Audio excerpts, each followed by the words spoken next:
nervosas, sem saber se manda filho para a escola.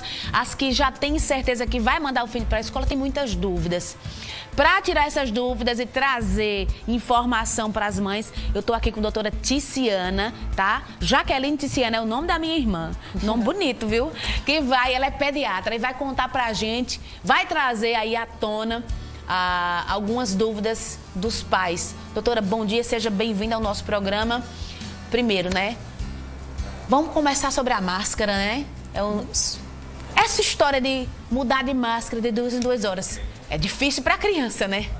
Então, bom dia, Jaceline, bom dia, Paraíba. A questão da máscara é a seguinte: crianças abaixo de 2 anos de idade não devem usar máscara, pelo risco de sufocamento, né? E aquelas crianças que têm, de repente, alguma limitação e alguma dificuldade em retirar a máscara também, elas têm um uso limitado. Mas as máscaras, sim, elas devem ser trocadas a cada 2 ou 4 horas, ou às vezes até antes que isso, se elas, de repente, estiverem muito úmidas, sujas ou rasgadas. Deixa eu trazer primeiro a primeira dúvida do telespectador para a senhora responder. Coloca o vídeo no ar, por favor. Estamos e tem esse bebê lindo de 7 meses. Eu gostaria de saber quais os cuidados que temos em matricular o nosso filho no berçário. E aí, doutora, não usa máscara? O bebê do berçário, ele como? realmente não tem como usar máscara, né? Na verdade, os cuidados, eles estão muito mais relacionados à questão da estrutura para poder receber essa criança. A escola, ou o berçário, ele vai ter que ter as salas muito bem arejadas, né? Janelas abertas, evitar ar-condicionado. A questão do distanciamento social, ela é importantíssima. Pôr um número reduzido de crianças por local e, de preferência, que essas crianças elas estejam um pouco mais separadas. Dispensers de álcool gel dentro de sala de aula, dentro de corredores, entrada e saída, assim como lavatórios para poder lavar as mãos. E, claro, quem vai ter que ter o maior cuidado com essas crianças seriam as professoras, né? Antes e depois da alimentação, e basicamente vai ser dessa forma, porque a gente não tem como ter tanto cuidado com o bebê. Na verdade, o cuidado ele vai ter que ser instituído ali dentro da unidade para que a criança, já foi mais que comprovado que ele pode ser um portador. Muitas vezes um portador assintomático. Nós não temos muitos casos de gravidades em crianças pelo Covid. A gente não escuta muito falar, principalmente em crianças abaixo de 10 anos. Só que qual é o medo dos pais também? A que a criança acabe levando isso para casa, né? E passando para algum familiar. Então, nesse caso, o cuidado vai ser mais da unidade do que realmente relacionado ao bebê.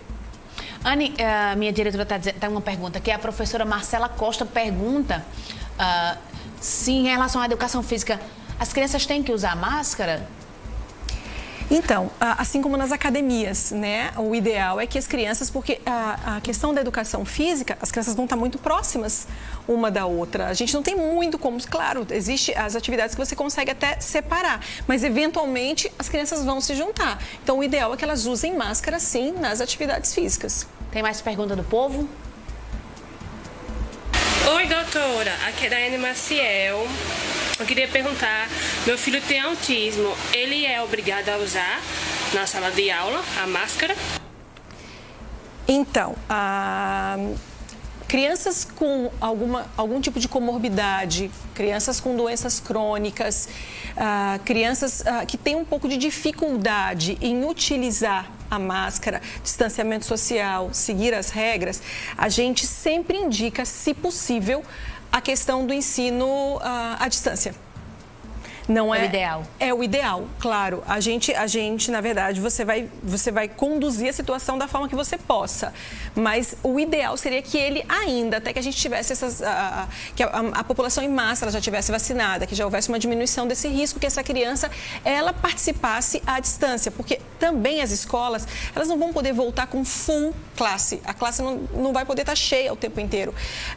Normalmente, o que a escola vai fazer? Ela vai dividir uma parte da turma, vai estudar de forma presencial, outra parte da turma à distância e assim eles vão se revezando. A Manu dos bancários está perguntando o seguinte: quando a criança volta da escola, qual a melhor maneira, a forma ideal de higienizá-los? Então, na verdade, antes mesmo de sair da escola, né, eu acho que essa criança, ela vai ter que lavar as mãos, ela vai ter que utilizar o álcool gel. As escolas, elas têm que priorizar os dispensers de álcool gel nos locais de maior circulação da escola, principalmente em locais de entrada e saída. Uma outra situação ideal também é que as escolas elas priorizem as entradas, as saídas e as recreações de forma diferente das turmas, para que essas crianças não se aglomerem. Então, utilizando esse álcool gel, a sair da escola, chegando em casa, o ideal é que essa criança ela tome um banho. Eu fico pensando, eu sou mãe e vem umas dúvidas na cabeça, como por exemplo, manda o filho com álcool gel para a escola ou não? É perigoso o manuseio de álcool por criança. Isso. E aí, na dúvida, o que é que a mãe faz? Isso vai depender da idade escolar dessa criança e ele ter o entendimento para isso ou não.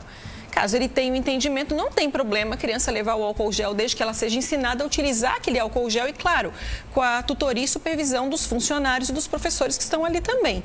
Mas sendo uma criança um pouco menor, quem vai conduzir essa situação são os funcionários e os professores. Vou fazer 3 perguntas numa só.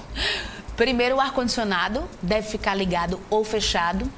A questão também do refeitório e, principalmente, o ideal é que a criança leve a garrafinha ou use o bebedouro da escola. Vamos lá.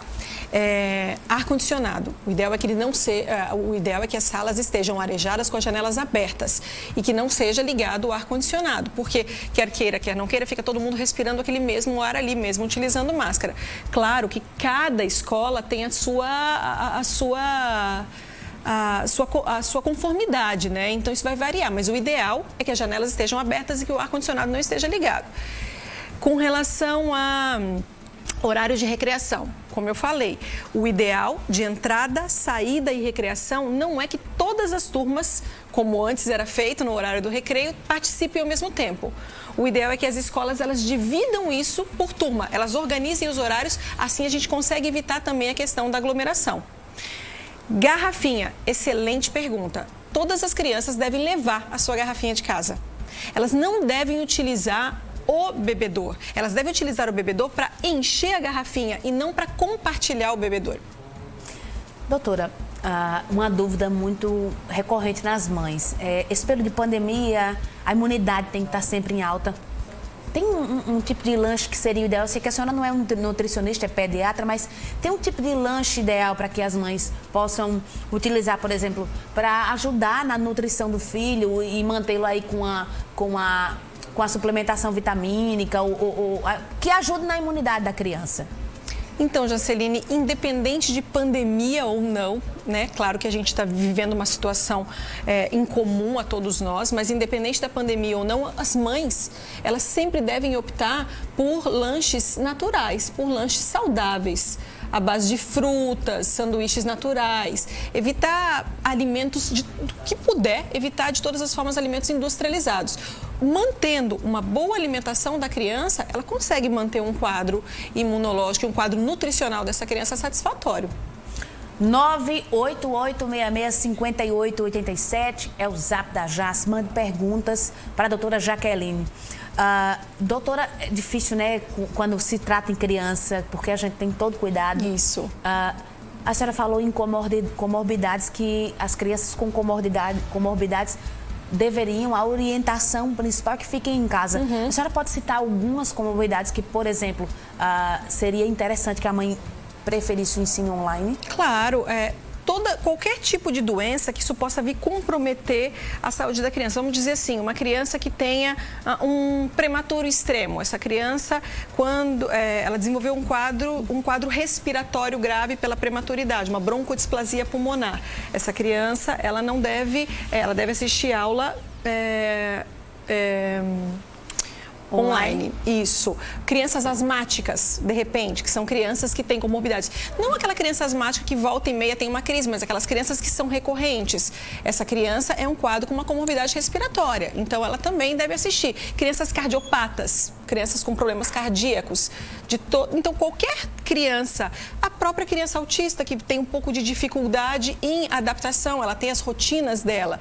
Então, qualquer criança que se adapte a um quadro crônico, a um quadro que a mãe tem que conviver, uso de medicação recorrente, é melhor que a gente preserve essas crianças de forma online. Lembrando, só para a gente fechar, que o coronavírus pode deixar uma síndrome nas crianças que, porventura, forem contaminadas. Não é todas, mas em algumas tem apresentado alguma síndrome, né? É, uma síndrome inflamatória multissistêmica. Essa síndrome, na verdade, ela é uma... Não, graças a Deus, a quantidade de casos que a gente tem são mínimas, são muito reduzidas. Ela é potencialmente grave, sim, e normalmente ela acontece depois que a criança ela possa vir apresentar o quadro de Covid. Ela já foi relatada algumas vezes, inclusive em alguns países, mas graças a Deus a nossa incidência ela é pequena. Melhor cuidar, né? Isso. Obrigada, doutora. Seja bem-vinda, viu?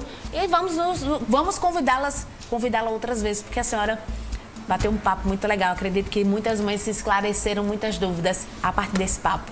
Obrigada, eu que agradeço, Jaceline. Obrigada. Lembrando, viu? Você é mãe, você é pai. Não é responsabilidade da professora manter seu filho com a máscara. É responsabilidade sua educá-lo para atender às ordens das professoras e às normas que, porventura, a escola apresentar. Então, não responsabilize o professor que já tem tanta responsabilidade. Não responsabilize um ser que já cuida tanto do seu filho. Cuide você do seu filho e eduque-o, para que, assim, as normas de segurança sejam respeitadas por ele. Tá bom?